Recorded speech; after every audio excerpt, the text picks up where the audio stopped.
rather than just being thrown in and trying to approximate what you see.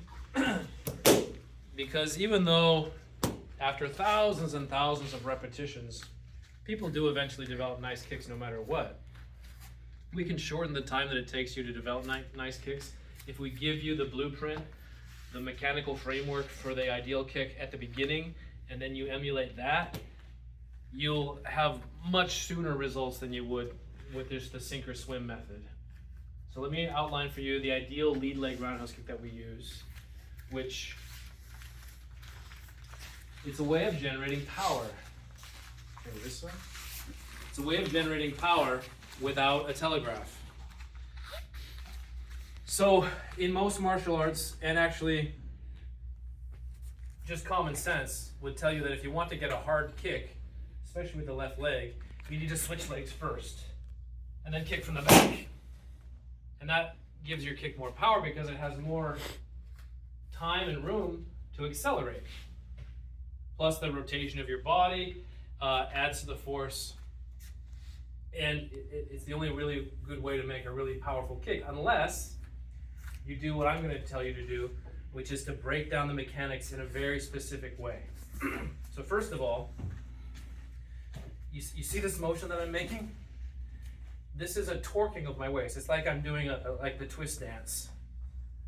But I'm doing it very quickly, and I'm using my feet and my toes and my heels to make that tension happen. That torque, which incidentally is coming from our Dantian, is the basis of all striking, really. Not just kicks, but punches too. This could be, do you see that? That could be a jab, that could be a roundhouse kick, that could be a front kick, that could be a hook kick. This is a side kick. It's all just this torquing of the waist. And the more abruptly and sharply and quickly you can make that happen, the more core speed you have for any kick or strike you're going to throw. So using that same torquing motion, we're going to start with the lifting of the knee. And once my knee is up, I can branch out many kicks from here. It can be a front kick. It can be a roundhouse kick, which I'm about to show. It can be an axe kick.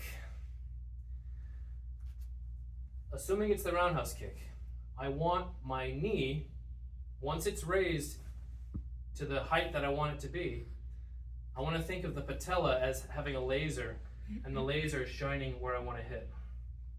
What that means is my knee stays in place in space.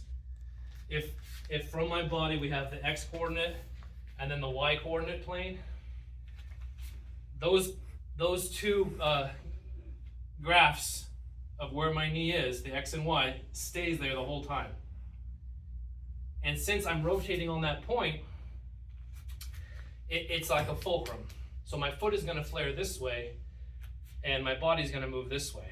So it's like again, it's leverage, but if you think of this as like an oar lock on the side of a boat, and my leg is the oar, like a paddling oar, O-A-R, my body and stomach is the handle, and my leg, or my foot, is the paddle.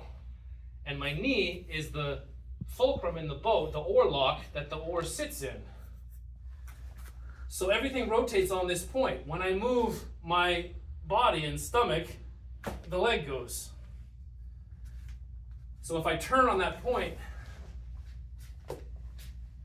there's a way to deliver power through the twisting of my body rather than from the hauling of the leg from the back.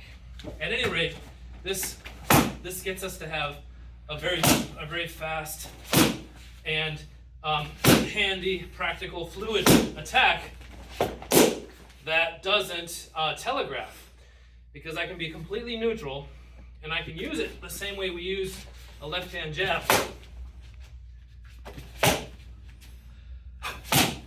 See? So that's left leg roundhouse kick.